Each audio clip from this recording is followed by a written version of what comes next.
On a calm afternoon in the garden of his mansion, a millionaire businessman came home and was faced with a blood-chilling scene.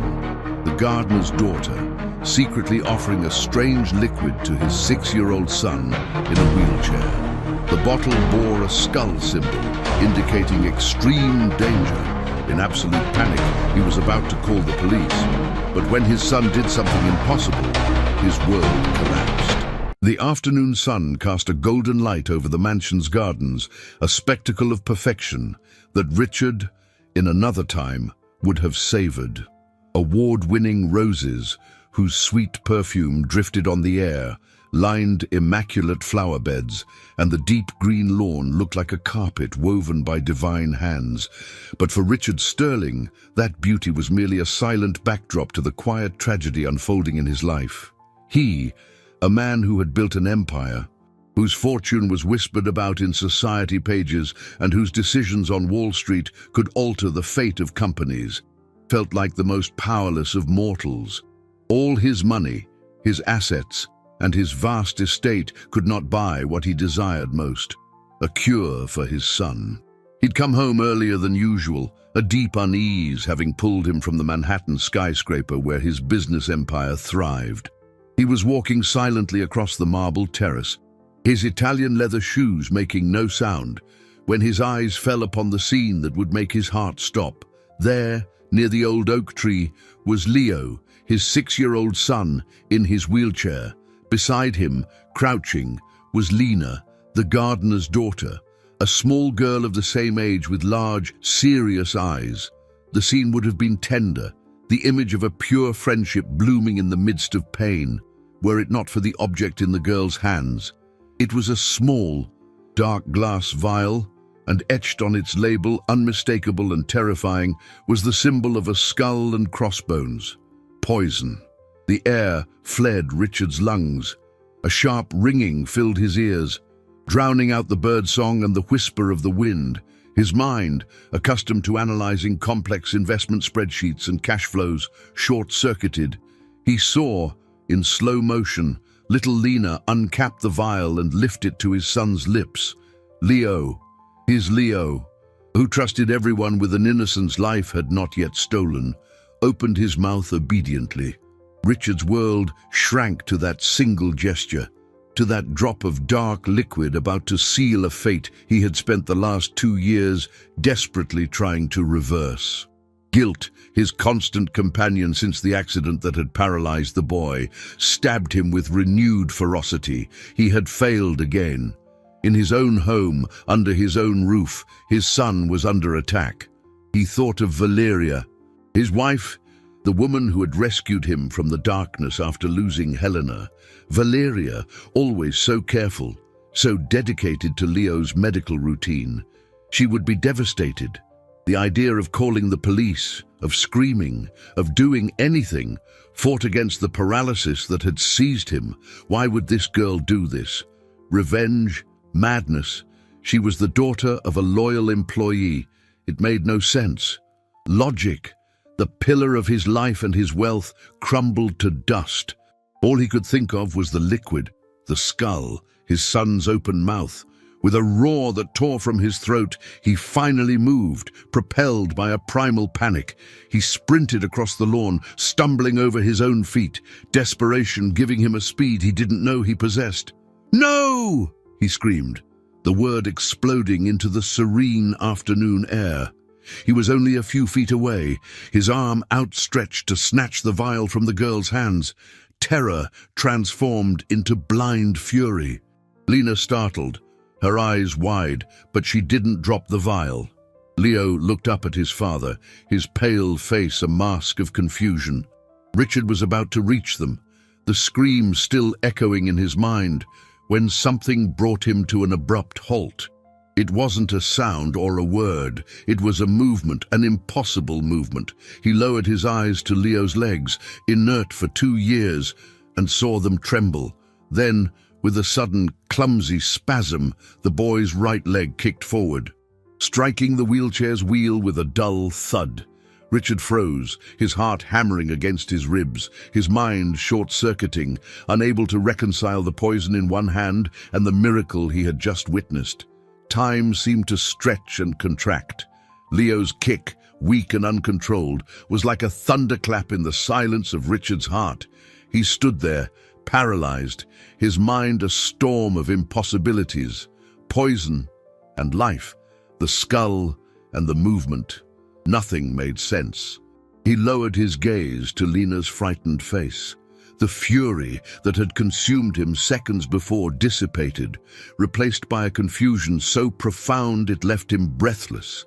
In a voice thick with emotion, a hoarse whisper that barely escaped his lips, he asked, not the girl, but the universe, What did you do?" Lena, with tears welling in the corners of her eyes, lifted her chin with a courage that belied her small frame. "Mr. Sterling, actually, your wife doesn't let your son walk," she said, the words tumbling out as if she feared being interrupted. "This is the medicine that makes him better. She hid it and made it look like poison." The accusation was so monstrous, so absurd, that Richard's first reaction was disbelief. A child's fantasy, a fabrication. Valeria, his Valeria, the angel who had saved him from depression, who cared for Leo with a devotion that bordered on sacred. Impossible. He opened his mouth to scold the girl, to tell her she didn't know what she was talking about, but the words died before they were born, like a flash of lightning. Fragments of past conversations flooded his memory. He remembered all the times he'd suggested seeking a second opinion, a specialist overseas, anything that might offer a glimmer of hope. And Valeria, with her gentle logic and her soft touch on his arm, had always dissuaded him. "My love, we can't create false hope for him," she'd say. "The doctors were clear. Acceptance is the first step to helping him live a happy life." He remembered how she'd dismissed a renowned physical therapist who suggested an experimental therapy, claiming it would be too aggressive and traumatic for the boy. He, a titan of industry, a man whose instincts for detecting lies and traps had earned him a fortune in stocks and investments, felt like a fool. He had handed over the management of his son's health, his most precious asset, to her without question. Blinded by gratitude and grief, he had accepted the diagnosis as a final sentence. Now, the words of a 6-year-old were shaking the foundations of his reality. He crouched down, getting on Lena's level, and took the vial from her trembling hand. "Where did you find this, sweetie? Why do you say it's the medicine that cures?" Lena sniffled, wiping her nose with the back of her hand. "I saw her, Aunt Valeria. She keeps the box with this ugly drawing way in the back of the closet, and the other box with the sleepy legs medicine she leaves on the table. One day, I heard her on the phone saying that the skull medicine could never get near Leo." At that moment, the soft sound of footsteps on the grass reached them. "Richard, darling, what's going on here?"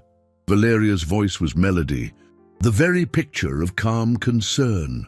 She approached with her radiant smile, her perfect blonde hair, the image of the trophy wife everyone envied.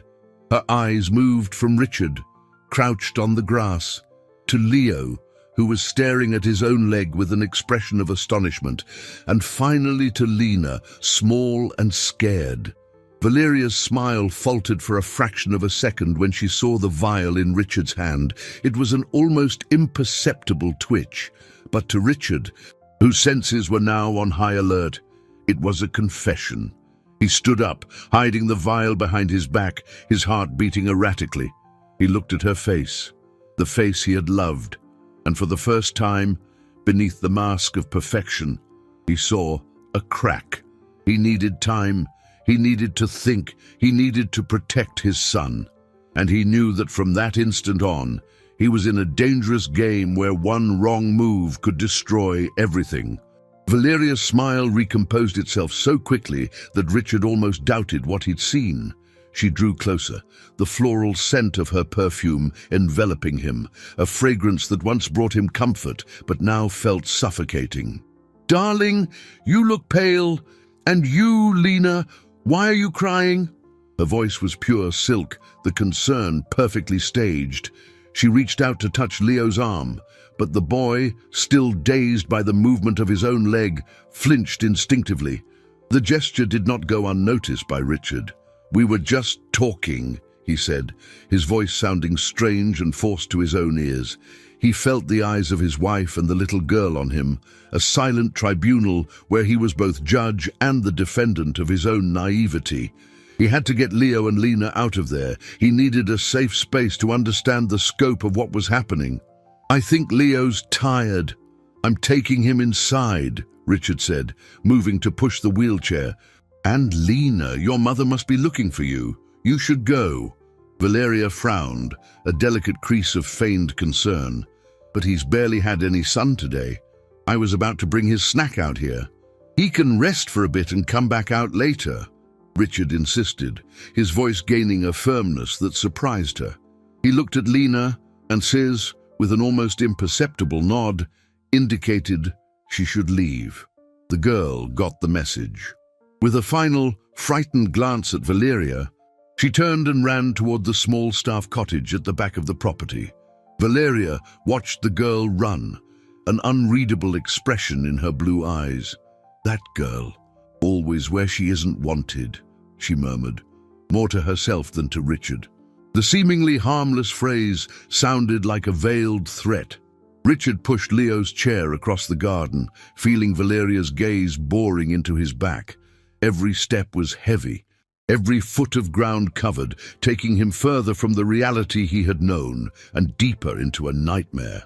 As he entered the mansion, the air seemed colder. He took Leo directly to the boy's room, a sanctuary of toys and books that suddenly felt like a gilded cage. He shut the door, the soft click sounding like the closing of a floodgate. Leo watched him in silence, his eyes full of a question he didn't yet know how to form. "Dad, my leg," the boy whispered, his voice filled with awe and fear. "I know, champ, I saw," Richard replied, kneeling before him, the vial still clutched in his hand. He placed it on the dresser, out of Leo's reach, as if it were a radioactive artifact. "How do you feel?" Leo looked down at his own legs, as if they were foreign objects. "Tingly," he said. The simple word sent a wave of hope and terror through Richard. Tingly. It was a sign of life, of nerves reawakening.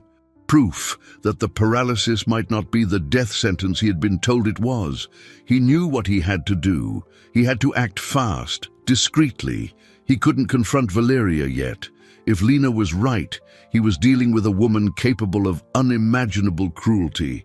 He needed proof, an ally. He thought of his personal physician, Dr. Albright, an older man he trusted. He would be the first call, but his hand hesitated as he reached for his phone. Valeria was charming, convincing. She had all the reports, all the scans, all the specialists on her side. What if she convinced everyone he was delusional, suffering from stress? The power and money he wielded could be used against him. He, the multimillionaire, the king of the capital markets, could be declared mentally unstable, unfit to make decisions.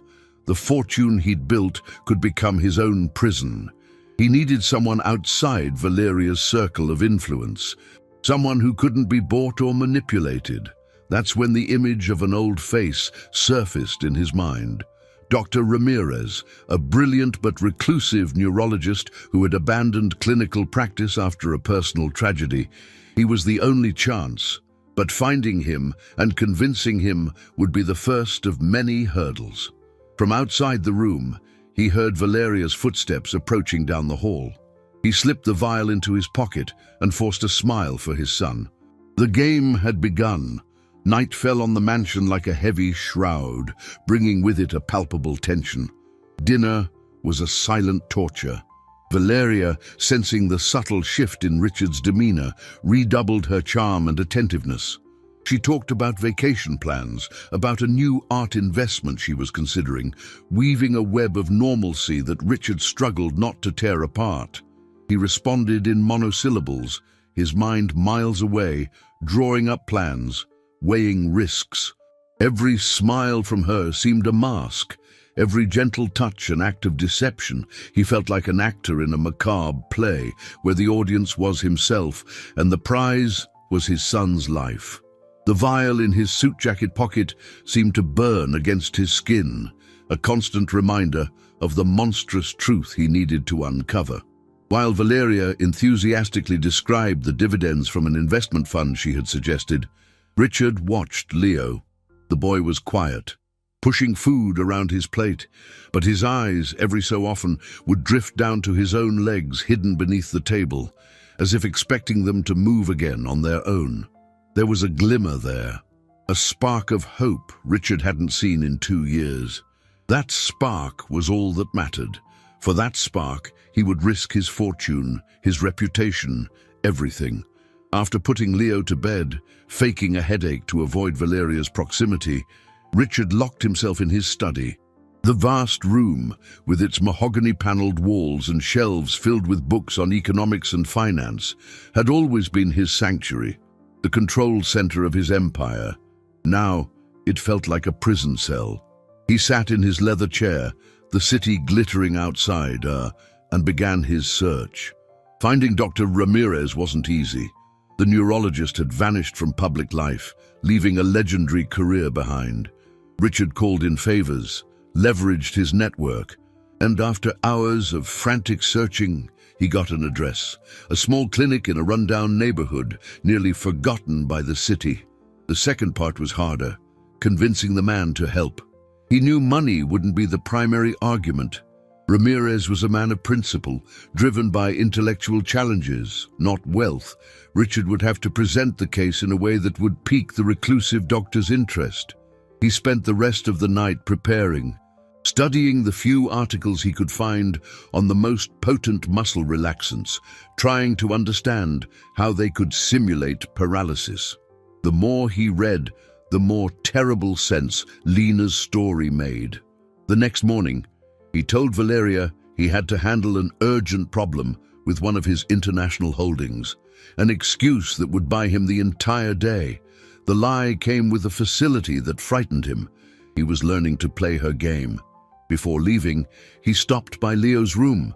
The boy was still asleep. Richard knelt by the bed and gently pulled back the blanket. He touched his son's leg, feeling the warmth, the life within. "I'm going to fix this, son. I promise," he whispered, his voice raw with emotion. As he left, he passed Lena's mother, the housekeeper Maria, in the hallway. The woman, who had always been cordial, lowered her eyes and hurried past, avoiding his gaze. Richard saw the fear in her. Valeria must have already threatened her. His wife's network of control was wider and stronger than he had imagined. He wasn't just fighting one woman, but the fear she instilled in everyone around her.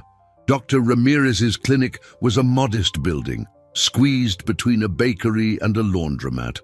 Nothing indicated that one of the greatest neurological minds of his generation worked within. Richard took a deep breath. He, who negotiated billion-dollar deals without blinking, felt his palms sweat. He knocked on the door. After a long silence, the door creaked open, revealing a man with disheveled grey hair and piercing eyes that seemed to analyze his very soul. "Dr. Ramirez?" Richard asked. The man looked him up and down. "Depends on who's asking," he answered, his voice deep and weary. Richard held out a hand, clutching an envelope. "I don't want your money," the doctor said before Richard could even speak. "I know," Richard replied, lowering his hand. "I brought you something far more interesting. A puzzle. A boy with a spinal cord injury who, yesterday, kicked a ball for the first time in 2 years. Ramirez's eyes narrowed, a glint of professional interest finally cutting through the apathy. The door opened a little wider. The inside of Dr. Ramirez's clinic was a startling contrast to its worn facade. State-of-the-art medical equipment, though covered in a thin layer of dust, lined the walls of an immaculately white room. It was the sanctuary of a man who, though he had withdrawn from the world, had not abandoned his passion. Richard felt a sliver of hope. He was in the right place. For over an hour, he recounted everything. From Leo's supposed accident to the scene in the garden and Lena's words. He spoke of Valeria's evasiveness, her refusal to seek other opinions, the fear he saw in Maria's eyes. He handed the small vial to Ramirez, who examined it with the curiosity of a scientist discovering a new species. The doctor listened in silence, his face impassive, his fingers drumming on the metal table. When Richard finished, a heavy silence filled the room. Dr. Ramirez stood and walked to a window that overlooked a dead-end alley. "Central-acting muscle relaxants," he said finally, his back to Richard. "In continuous, controlled doses, especially in a developing child, they could, theoretically, mimic the symptoms of flaccid paralysis. The muscle atrophy would be real, a product of disuse, which would fool most superficial exams, a diabolical plan, if true. It requires precise pharmacological knowledge and a complete absence of a conscience." He turned, his eyes locking onto Richard's. "Do you understand the implications of what you're asking me to do? If you're wrong, you're accusing your wife of a monstrosity with no proof. If you're right, you're putting your son and everyone around you in a danger you can barely imagine." "I know," Richard said, his voice firm. "But what I saw yesterday, my son's leg moving, that wasn't my imagination. And the only thing different about that day was that medicine." Ramirez picked up the vial.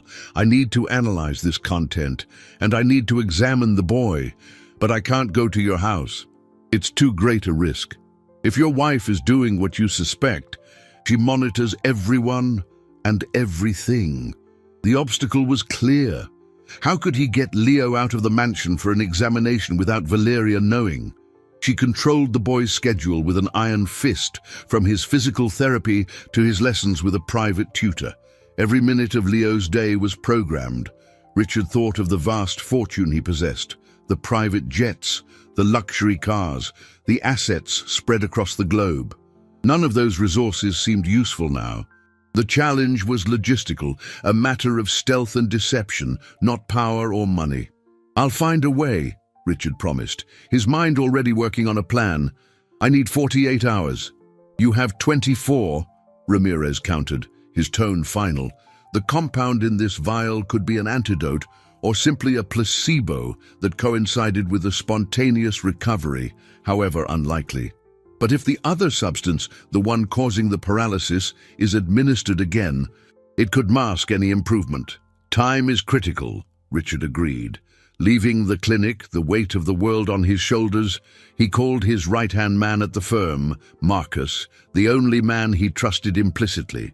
He concocted a story about a secret biotech investment that required the utmost discretion. "Marcus, I need a private ambulance. No logos, no official records, and a paramedic team that knows how to keep their mouths shut. They'll be paid generously, in Bitcoin if necessary, to leave no trail." The plan began to form. He would fake a medical emergency with Leo, a high fever, a seizure, something that would justify an immediate removal to a hospital, but not to a real hospital, to Ramirez's clinic. It was risky. Valeria, with her medical knowledge, might see through the charade. He would have to be convincing, would have to perform the panic of a desperate father with a perfection that would rival her own acting. Returning home late that afternoon, he found Valeria in the garden, supervising the gardener, Lena's father. She smiled when she saw him. "Darling, I'm so glad you're back. We had a little problem. It seems some of my jewelry has gone missing from my room, and the only person who was in there, besides the cleaning staff, was little Lena, who came to bring me flowers this morning." Richard felt his blood run cold. Valeria's counterattack had begun, and she was using the little girl, the only witness, as her first weapon. Valeria's accusation hung in the air, cold and sharp as a shard of ice. Richard looked at the gardener, an honest man named Alfonso, whose sun-weathered face contorted into a mask of shock and disbelief. He saw Lena, standing by her father's side, shrink as if she'd been struck. The cruelty of the attack was surgical. Valeria wasn't just discrediting the girl, she was destroying her family's reputation. ensuring that any word they spoke against her would be seen as the revenge of thieves caught red-handed. "That's absurd, Valeria," Richard said, his voice low and controlled, fighting to contain the rage rising in his throat. "Alfonso has been with us for years. His family is completely trustworthy." Valeria sighed, a theatrical sound of sorrow and disappointment.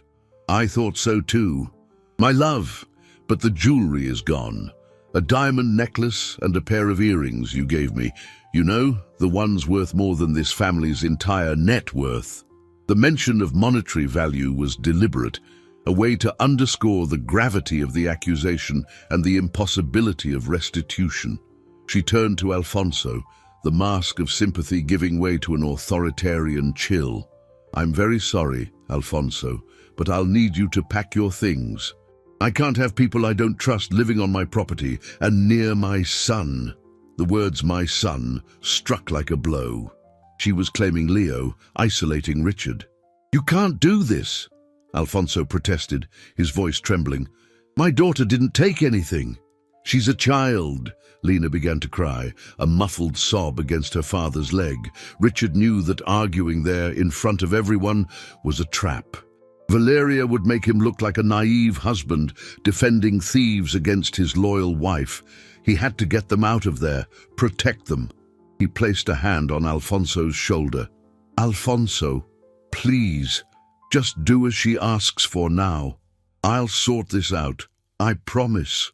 He looked into the man's eyes and tried to convey all of his sincerity and urgency.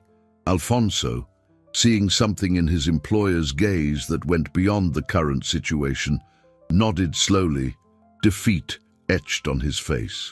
He took Lena's hand and walked toward their small house, a man who had just lost his job, his home, and his honor in a single stroke. Richard turned to Valeria, his face a mask of neutrality. "Are you sure about this, Valeria? An accusation like that?" "Of course I am, dear," she cut him off, her voice sweet again. "But don't worry, I won't call the police. I'll consider the matter closed. It was my error in judgment, trusting too much. Now, let's go inside. Dinner is almost ready." She walked away, leaving him alone in the twilight garden. The attack wasn't just on Lena, it was on him. Valeria was showing her power, her ability to manipulate reality and destroy lives with a word. She was isolating him, cutting off his potential allies. That night, Richard barely slept. The plan for the fake medical emergency now seemed 1,000 times riskier. Valeria was on high alert.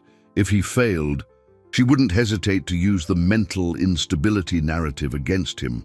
The fortune he controlled, the businesses he led, could all be stripped from him, and worst of all, Leo would be left entirely under her control. He needed help from inside the house.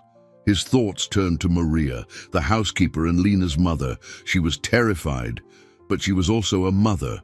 If anyone could understand the desperation to protect a child, it would be her. The next day, he found her in the kitchen, her eyes red and swollen from crying. He waited until they were alone. "Maria, I know what Valeria is doing," he said softly. "I know Lena didn't steal anything, and I know she's trying to help Leo." Maria froze, a dish towel slipping from her hands. The fear in her eyes warred with a flicker of hope. "Sir," she began, her voice a whisper. "She threatened you, didn't she? Threatened your family?" Maria nodded, tears streaming silently down her face. She said if I said anything, she'd have my husband arrested for something he didn't do, and that no one would ever believe us." "I believe you, Maria," Richard said, his voice filled with a conviction that surprised even himself. "And I need your help to save my son and to prove your daughter's innocence." Maria's fear was still visible, but now something else was there, the resolve of a cornered mother. She looked at Richard, at the man who had always been a distant employer, and saw a desperate father, an ally. She nodded slowly. "What do you need me to do?" The plan was dangerous, a choreography of deception where every step had to be perfectly executed. Maria, now a reluctant but determined ally, was the key. Her task was to create the initial distraction. The next morning, while Valeria was at her poolside yoga class, Maria would run to her in a panic, claiming the delivery from the organic farmer's market was spoiled and that she had to go to the store immediately for fresh ingredients for Leo's special lunch. A dish Valeria herself had demanded. It was a flimsy lie, but it appealed to Valeria's obsessive control over the boy's diet. While Valeria was gone, even for just an hour, it would be Richard's window. He would be in Leo's room, and at the right moment, he would fake the crisis. Richard spent the morning with his heart in his throat. He watched Valeria walk out to the garden, dressed in immaculate white workout clothes. Moments later, he saw Maria run toward her, gesticulating with the desperation of an award-winning actress. He held his breath. Valeria seemed annoyed at first, but the mention of Leo's food made her relent. He saw her grab her purse and head for the garage. The sound of her luxury car's engine fading away was the signal. "Now," he whispered into his phone, on the line with Marcus, who was waiting a few blocks away with the unmarked ambulance. He rushed to Leo's room. "Son, listen," he said, kneeling beside the wheelchair. "We're going to play a game, okay? You're going to pretend you have a very, very bad headache and you're very sleepy. No matter what happens, don't open your eyes until I say so." Leo, though confused, trusted his father implicitly. He nodded, his little face serious. Richard lifted his son into his arms, the small body feeling more fragile than ever. He laid him on the bed and began his own performance. He dialed Valeria's cell phone. "Valeria, it's Leo. He's not right. He had some kind of seizure. He's limp. He's not responding," he yelled into the phone, injecting all the panic he felt into his voice. On the other end, he heard the sound of screeching tires. "What? What do you mean? What happened?" Her voice was sharp, but Richard detected a note of calculation, not pure maternal panic. "I don't know. I called an ambulance. They're almost here," he lied, then hung up before she could ask more questions. Seconds later, Marcus's team, dressed as paramedics, rushed into the room with a gurney. They acted with cool efficiency, placing Leo on the stretcher and moving down the stairs. Richard followed, his face twisted into a mask of anguish. As they reached the front door, he saw Valeria's car speeding through the mansion gates.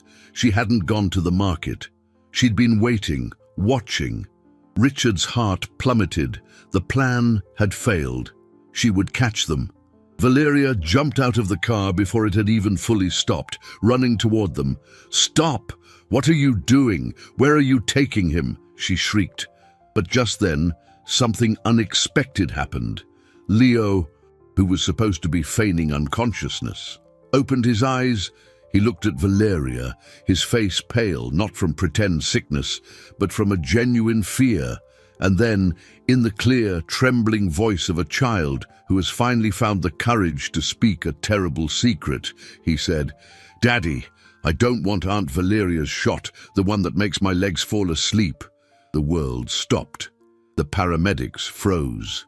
Richard looked at Valeria, whose face transformed from feigned concern to an exposed, glacial fury. The veil had fallen. The confession had come not from a secret recording or a complex investigation, but from the mouth of his own son. And in the stunned silence that followed, Richard realized the game hadn't just changed. A war had just been declared. The silence that followed Leo's declaration was more deafening than any scream. The boy's words hung in the air, an undeniable and devastating truth. Valeria, for a split second, lost her composure entirely. Her blue eyes, normally so calculated, flashed with a pure, uncontrolled hatred. The mask of the devoted wife shattered, revealing the monster beneath. It was only an instant, but Richard saw it. He saw the truth in her face before she could even speak. She recovered quickly, forcing a nervous, incredulous laugh. "Richard, darling, what is this? What nonsense? He must be delirious, feverish." "I told you it wasn't a good idea to move him like this," she said, her voice trying to sound rational, but with a tremor of panic underneath. She moved toward the gurney, reaching out to touch Leo's forehead, but Richard stepped between them. "Don't touch him," Richard said, his voice low but carrying an authority she had never heard before. This was not the grieving, vulnerable husband speaking, but the ruthless billionaire who had built his empire from nothing. The power dynamic between them shifted in that instant, irrevocably. "Get him out of here," he ordered Marcus's team, who, snapping out of their stupor, quickly moved the gurney into the ambulance. "Richard, you can't do this," Valeria screamed, her hysteria now genuine. "You can't take him. I am legally responsible for his medical care." "You're having a nervous breakdown." She was already planting the seeds of the narrative she would use against him. The father driven mad by grief, but it was too late. Leo's confession, however she might try to discredit it, was a seed of doubt that, once planted, could not be removed. The ambulance pulled away, leaving the two of them alone in the mansion's driveway.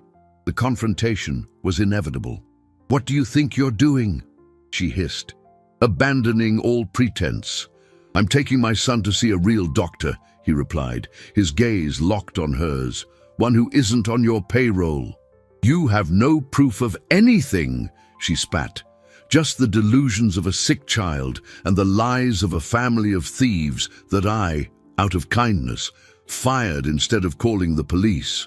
She was quick, articulate, turning every accusation against her into a weapon against him. "We'll see," was all Richard said. He turned and walked toward his own car. He had to get to Ramirez's clinic. Every minute Leo spent without a proper diagnosis was another minute of risk. He knew Valeria wouldn't stand idle. She would be calling her lawyers, her contacts, maybe even the police, claiming kidnapping. Her wealth, which was really his, would be used to create an insurmountable legal barrier. The drive to the clinic was the longest of his life. His phone rang incessantly. It was Valeria's lawyers, then the local chief of police, a man he knew attended his wife's charity galas. He ignored every call. When he arrived, he found Dr. Ramirez and his small team ready. They rushed Leo into the examination room, leaving Richard to wait in a small adjoining office. Time crawled. Every sound from the other side of the door made him jump. He paced back and forth, his mind a hive of worries. What if he was wrong? What if Leo really did have some rare condition and he was just causing the boy more trauma? The doubt was torture. Hours later, which felt like an eternity, the door opened. Dr. Ramirez entered, his face grim. In his hands, he held the results of a blood panel. "There is absolutely nothing wrong with your son's spinal cord," the doctor said, without preamble. "No sign of injury, old or new. He is perfectly healthy." A sob of relief and pain escaped Richard. Relief that his son was not permanently disabled, pain at the cruelty of what had been done to him. "But," Ramirez continued, his tone even graver, "we found traces of a long-acting barbiturate in his system, a powerful compound used in general anesthesia, and something else, something that shouldn't be there, a cardiotonic. In small, continuous doses, it's nearly undetectable, but the cumulative effect.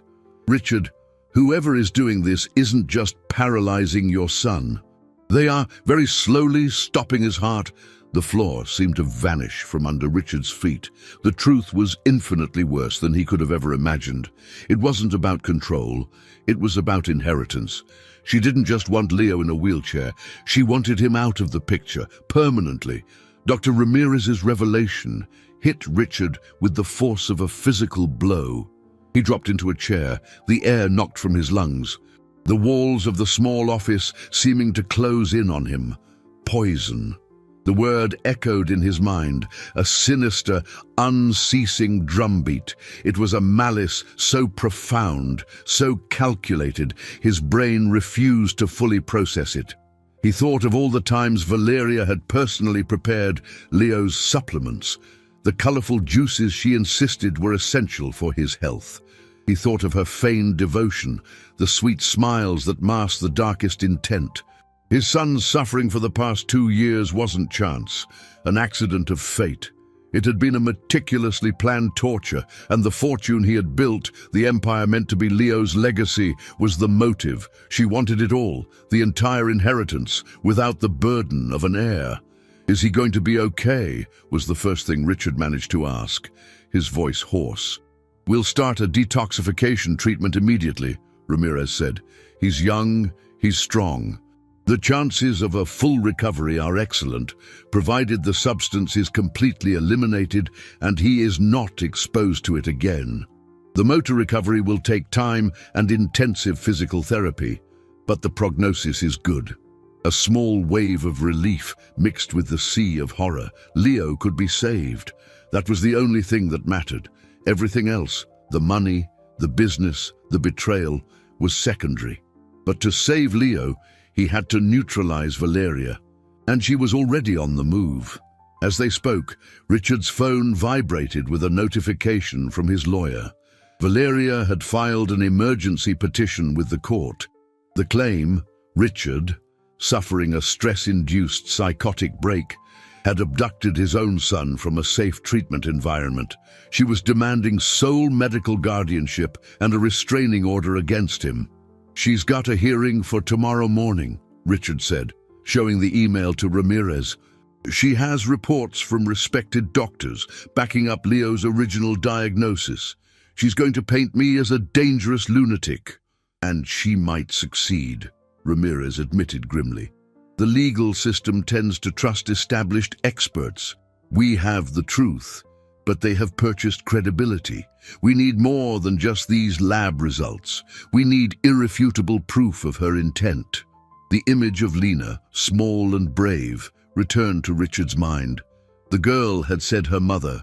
Maria had discovered the truth by accident. Maria was the key. She might have seen something, heard something, that linked Valeria directly to switching the medications. But Maria and her family had been fired, thrown out. He had no idea where they were. While Richard was strategizing how to find the housekeeper, his son, in a nearby room, was beginning to emerge from the chemical fog that had imprisoned him for 2 years.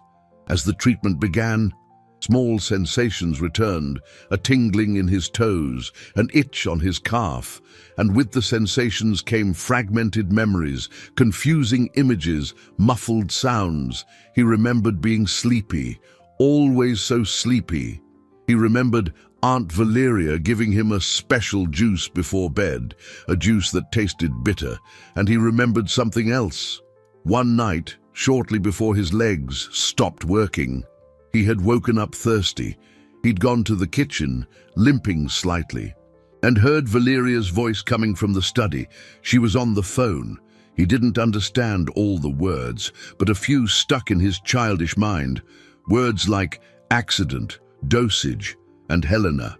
Helena was the name of his first mother, the mother who, he'd been told, had died in a terrible car crash. Later, when Richard went in to see his son, Leo was sitting up in bed, his gaze distant. "Dad," he said, his voice small, "did Aunt Valeria hurt Mommy Helena?" "Two." The innocent question struck Richard with a force 1,000 times greater than the revelation of Leo's poisoning. The room spun. Helena, his beloved Helena. Her death had been so sudden, so devastating. An inexplicable accident on an empty road. But what if it hadn't been an accident? Valeria, at the time, had been Helena's private nurse, hired to help her recover from a lingering pneumonia. She was there, the day of the crash. She had consoled him, supported him, and months later filled the void in his life. The web of deceit was older, deeper, and more monstrous than he had ever dared to dream. He wasn't just fighting for his son's life, but for justice for his late wife. The war had become personal on a level that fractured his soul. The suspicion about Helena's death lodged itself in Richard's heart like a shard of glass. Suddenly, the past reconfigured in his mind. Every memory of Valeria now tainted by a terrifying doubt. Helena's pneumonia that never improved, despite treatments. The way Valeria, The attentive nurse had made herself indispensable, isolating Helena from old friends. The crash, where Helena's car had veered off the road for no apparent reason, no skid marks, as if she'd simply fallen asleep at the wheel. At the time, doctors had attributed it to a possible late complication from her illness, a sudden weakness. Now that explanation seemed horrifyingly naive. Richard felt a wave of nausea. If Valeria was capable of poisoning a child for money, she was certainly capable of eliminating a sick woman to take her place. He had to fight on two fronts: protect Leo from the impending legal battle and secretly investigate Helena's death. The second task was the most delicate. Any false move would alert Valeria that he suspected something even bigger, and her reaction would be unpredictable and dangerous.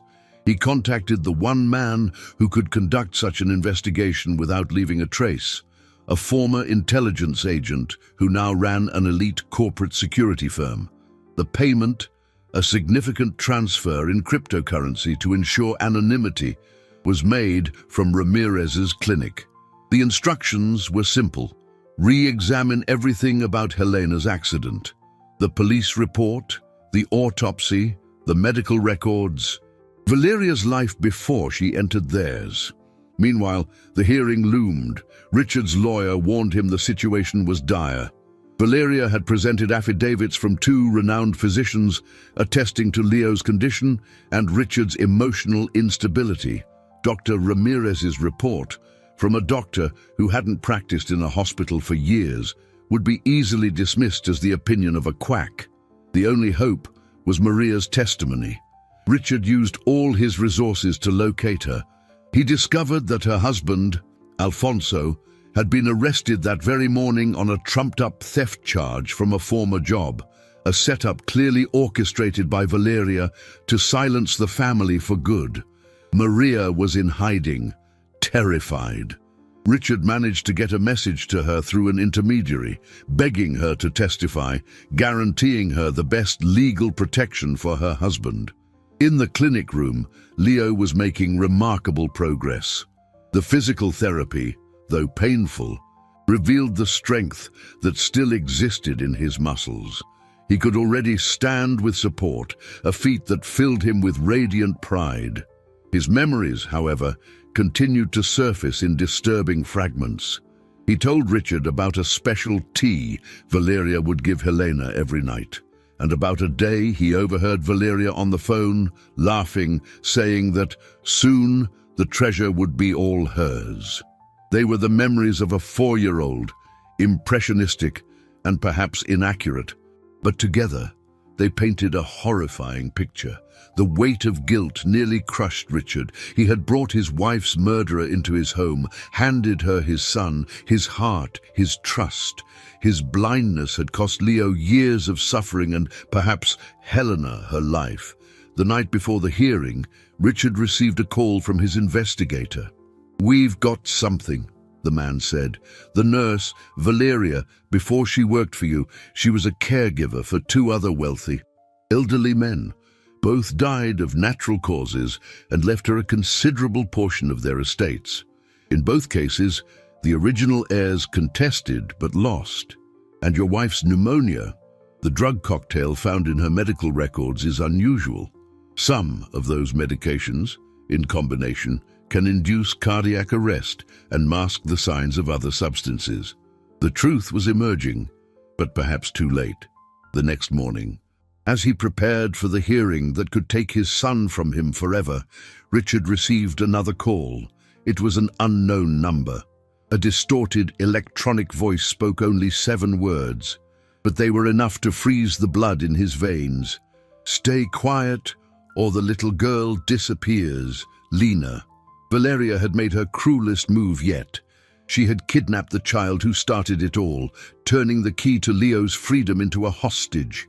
The threat against Lena was a gut punch. Richard hung up the phone, his hands trembling, his mind spinning in a vortex of panic and rage. Valeria had escalated the game to a level of cruelty he hadn't thought possible. She was no longer just defending herself. She was attacking, using an innocent child's life as both a shield and a weapon. The choice she forced upon him was diabolical: save Lena or save his son. If he presented his evidence at the hearing, if he fought, the girl's life was at risk. If he backed down, he would lose custody of Leo, handing him back to his tormentor. He looked out the clinic window at the waking city and felt completely trapped. His immense fortune, his contacts, his power, it all seemed useless against his wife's pure, unscrupulous malice. He knew he couldn't involve the local police. The call from the police chief days earlier was clear proof of Valeria's influence there. They might slow-walk the investigation, get lost in red tape, or worse, tip her off, giving her time to harm Lena. He was on his own. His first instinct was to call Maria, but he stopped himself. The woman was already devastated by her husband's arrest. News of her daughter's kidnapping would destroy her. Besides, he couldn't be sure her lines weren't tapped. Every move had to be calculated. He called Dr. Ramirez and his private investigator into an emergency meeting. The room, which hours before had been a center of hope, became a war room. "She's forcing me to lose the hearing," Richard said, his voice tense. "If I stand down, maybe I buy time to find Lena. Or maybe she makes the girl disappear forever and uses her court victory to isolate Leo for good," countered the investigator, a pragmatic man named Jonas. "This woman doesn't play for a draw. She plays to annihilate." Dr. Ramirez, who had been listening silently, spoke up. "There is a third option. Pretend to capitulate, but use that time to turn the tables on her." The plan began to form. Richard would go to the hearing and not contest Valeria's petition. He would present himself as a confused, exhausted father, accepting the court's decision for Leo's sake. It would be the performance of his life, swallowing his pride and pain to appear weak and defeated. This would make Valeria drop her guard, feel victorious and safe. Meanwhile, Jonas and his team would use every high-tech surveillance resource to locate Lena. They wouldn't look for the girl, but for Valeria's accomplices. An operation like this couldn't be a one-woman job. She'd need help holding a child captive. They would track her finances, her communications, the movements of known associates from her dark past. The second part of the plan was even riskier. They needed a confession. With Leo legally in Valeria's custody, she would take him back to the mansion. Richard knew she would try to resume the medication as soon as possible to reverse the boy's progress. And therein lay the trap. Ramirez prepared a dose of a harmless placebo, the same color and consistency as the muscle relaxant C, and placed it in a syringe identical to the one Valeria used. The challenge was making the switch. The only person who could do it was Maria. Richard contacted her through a secure channel. The news about Lena sent her into shock, but her despair morphed into a cold fury. "I'll get inside that house," she said, her voice steady for the first time. "I'll tell her I'll do anything to get my husband and daughter back. She'll believe it. She loves to watch people grovel." The plan was that after the hearing, Maria would beg for her job back. Once inside, her mission was to find Leo's medication and swap the poison for the placebo. Meanwhile, the house would be secretly bugged with microphones and cameras by a technician from Jonas's team, who would enter disguised as an exterminator, a routine visit Valeria wouldn't question in her moment of triumph. Richard would have to watch, helpless, as his son went back into the cage, trusting that his team and a desperate mother could weave the net that would ensnare her. The climax was approaching, and the stage was his own home. The hearing was a painful charade. Richard sat in the polished wooden chair, his shoulders slumped in a performance of defeat, and listened as Valeria's lawyers painted him as an unhinged man, broken by grief, a danger to himself and the son he loved. He didn't fight back. He didn't present Dr. Ramirez's evidence. He accepted the judge's ruling granting Valeria temporary medical guardianship of Leo with a coldness that cost him every ounce of self-control. Valeria, across the courtroom, could barely contain her triumphant smirk. To her, The war was over. She had won. Richard saw in her eyes the certainty that he was, once again, the fool she could manipulate at will. It was exactly what he wanted her to think. Leo's return to the mansion was the hardest moment of Richard's life. He handed his son, who looked at him with terrified trust, into the arms of the woman who was poisoning him. "Be brave, champ.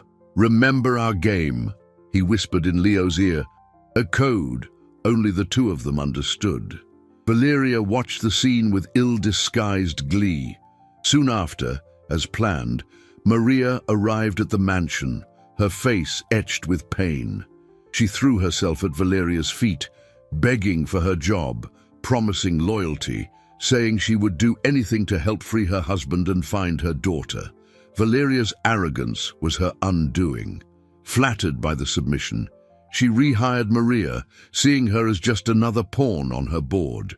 The first part of the trap was set. Richard didn't go home. He set up in a hotel suite transformed into a high-tech command center. Jonas and his team had done flawless work. Screens showed multiple angles of the mansion, and the crystal-clear audio picked up the slightest whisper. He watched, his heart a knot of ice, as Maria, with trembling hands but a resolute face, managed to get into the medicine cabinet and swap the syringe Valeria had prepared for the one containing the placebo.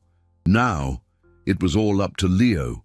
The second part of the trap was about to spring. Richard spoke into a microphone. His voice transmitted through a tiny earpiece hidden in Leo's teddy bear. "Now, son, it's game time." On the screen, he saw his son, sitting in his wheelchair, call out for Valeria. She entered the room, a condescending smile on her lips. "What is it, dear? Time for your medicine so you can feel better." "I don't want it," Leo said, his voice small but firm. "My legs are waking up. Dad said I'm going to walk again." Valeria laughed, a joyless sound. "Oh, sweetie, your father is sick. He doesn't know what he's saying. You need me to take care of you. Without my care, you will never leave this chair." It was starting. Richard held his breath. "Did you make Mommy Helena sick too?" Leo asked. The line they had rehearsed, the final bait. Valeria's smile vanished. She moved closer, her face twisting into a rage she no longer bothered to hide. "Your mother was a weak fool, just like your father," she hissed, her voice low and venomous, unaware that every word was being recorded. "She didn't deserve this house, this wealth, this power. I did, and I took it. And now, all of this will be mine. You will stay quietly in that chair, taking your medicine, until your weak little heart decides to stop beating, just like hers did, and no one will ever know." She raised the syringe. But in that moment, Leo, driven by a primal fear and a strength he didn't know he had, pushed the nightstand with his legs. The table toppled, sending a glass of water crashing to the floor. The movement was unmistakable, too strong to be a spasm. Valeria's eyes widened, the confession forgotten, suspicion taking hold. She looked from Leo's legs to the syringe in her hand, and then to the teddy bear on the bed. Her face became a mask of comprehension and murderous fury. She lunged at the boy, no longer with the syringe, but with her bare hands. The exact moment Valeria lunged for Leo, the bedroom door burst open. It wasn't the local police, but state troopers, led by a stone-faced detective who had been watching the live feed with Richard and Jonas. They moved in formation, weapons drawn, their actions swift and precise. "Freeze! Hands in the air!" the detective shouted. Valeria froze, her hand inches from Leo's throat. The shock on her face was replaced by an animalistic desperation. She looked from the guns to the teddy bear on the bed and understood the full scope of the trap she had walked into. Her arrogance, her belief in her own invincibility, had blinded her. She had confessed to everything, loud and clear, for a world that was now listening. Richard didn't wait. The instant he saw his son was safe, he was already sprinting out of the hotel, the engine of his car roaring to life. He drove as he never had before, adrenaline drowning out the torrent of emotions that threatened to overwhelm him. When he arrived at the mansion, the scene was surreal. Police cruisers flashed silently in the driveway, and Valeria, handcuffed, was being led to one of the cars. She saw him, and her eyes, once full of hate, now held only the void of defeat. She said nothing. There was nothing left to say. The recordings were irrefutable. Richard walked past her without a glance and ran inside, taking the stairs 2 at a time. He found Leo in his room, sitting on the bed, held by Maria, both of them trembling. "Dad!" Leo cried out. Richard wrapped him in his arms, a hug that contained 2 years of pain, guilt, and fear. He held on to his son, feeling the small, warm body, the breath on his neck, the living proof that the nightmare was over. "You were so brave, champ, so brave," he whispered, his voice finally breaking. For the first time in years, he wept, not from sorrow, but from a relief so profound it was almost painful. He looked at Maria, whose silent tears were of gratitude and the terror of what her daughter had endured.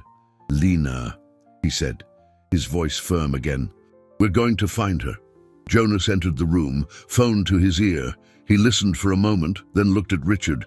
Her accomplices panicked when the troopers hit the house. They abandoned the location. "We have the address. A team is on the way." The wait that followed was excruciating. But less than an hour later, a cruiser returned to the mansion. From the back door stepped Lena, small and scared, but unharmed. She ran into Maria's arms, and mother and daughter clung to each other in a sob of relief. Alfonso, the gardener, was released that same afternoon. The false charges dropped. The family was reunited, their honor restored. Richard's first victory was complete. His son was safe, and the truth of his suffering revealed. He watched Leo, still weak but determined, take a few hesitant steps with the help of a physical therapist from Ramirez's team, and knew that physical healing was just a matter of time. The second victory came weeks later. The investigation into Helena's death was reopened. Valeria's recorded confession, combined with the evidence Jonas unearthed about her past and the exhumation of Helena's body, which revealed traces of the same slow-acting poison found in Leo, sealed her fate. Justice, though delayed, was served. His first wife's memory was honored, not as a victim of a tragic accident, but as a woman whose truth had finally come to light. The corrupt doctors and police officials Valeria had bought were also exposed and arrested. The web of corruption unraveled thread by thread. The mansion, once a stage for lies, began to be purified. But Richard's final victory would not be measured in court sentences or newspaper headlines. It would be built on the ruins of the family he lost, and with the bonds forged in the fire of this ordeal. 4 weeks after that terrible afternoon, the sun gilded the mansion's gardens with the same intensity, but everything was different. The air felt lighter, the scent of the roses sweeter. The sound that now filled the space was not tense silence, but laughter. Richard watched from the terrace, no longer a man tormented by guilt, but a father rediscovering joy. Before him, on the soft green lawn, Leo was running. He ran with legs that were still a bit clumsy, his coordination returning day by day. But he ran with the freedom of one released from an invisible prison. At his side, trying to keep up, was Lena, her dark hair flying, her face lit by a smile no longer shadowed by fear. The mansion, which had witnessed years of silent manipulation, was becoming a home. Richard had invited Alfonso, Maria, and Lena to continue living on the property, not as staff, but as part of the family. Alfonso tended to his beloved garden with renewed pride, and Maria managed the house with a loving efficiency that made it a haven of peace. They were the quiet guardians of the new life blooming there. Richard had learned the hardest lesson of his life. His vast fortune, the assets, the stocks, and his entire net worth hadn't protected him from betrayal. but they had given him the tools to fight for the truth. He discovered that true wealth wasn't held in vaults or digital wallets, but in the bonds of loyalty and courage. He, the tycoon who had blindly trusted the one who claimed to love him, discovered that true love sometimes comes disguised as danger, in a small vial with a skull on it, offered by the purest of hands. Leo, the boy who spent 2 years believing he was broken, learned that the cruelest chains are the ones we cannot see, but that the courage of a friend can break them. He held no bitterness. His childhood resilience was a source of awe for his father. His only scar was a premature wisdom, an understanding that not all smiles are kind. And Lena, the girl who risked everything to give a child poison, revealed herself to be the guardian angel who brought not just a physical cure, but truth and justice. She never saw herself as a hero, only as someone who couldn't stand by and watch something wrong happen. Her simplicity and bravery were a constant reminder to Richard of what truly mattered. That afternoon, Leo stumbled and fell on the grass. For an instant, Richard's heart seized, an echo of the old panic. But Leo didn't cry. He rolled over, laughing, and Lena tumbled down beside him, laughing too. Richard descended the terrace steps and joined them, lying down on the cool grass, the blue sky above. He looked at the two small faces, smudged with dirt and full of life, and felt a peace that no profit or dividend had ever given him. The road ahead would have its challenges. The emotional healing would be a long journey for all of them. But here, in the garden where the nightmare had begun, a new family had been born. A family forged not by blood, but by truth, courage, and a love that had proven stronger than the most elaborate of lies. The suffering had been immense, but the recovery had finally arrived. And under the afternoon sun, a father and son, alongside the little heroine who had saved them, were finally free.